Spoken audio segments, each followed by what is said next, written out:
সুন্দর একটি plenty shot goal হলো না। এবার মাঠে আসছে নাইম, বাম পায়ে মেরে দিল, কিন্তু গোলটা হলো না।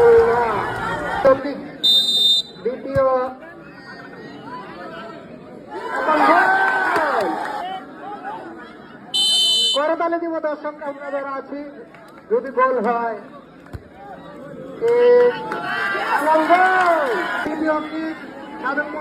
একাদশের পক্ষে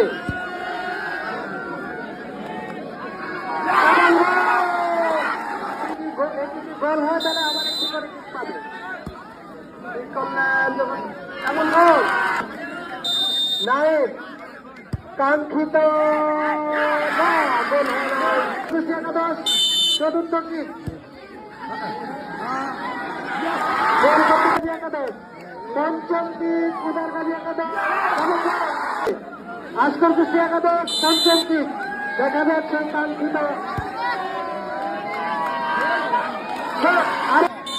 ষষ্ঠ কিক উদারগাজী একাদশের পক্ষে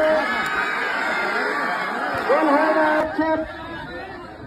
কেউ মিছিল দিতে পারবে না, মিছিল দিতে হলে কিছু টাকার বাড়ির পূর্ব থেকে গোল হয়ে যায় উদারগাজী একাদশের পক্ষে কিক।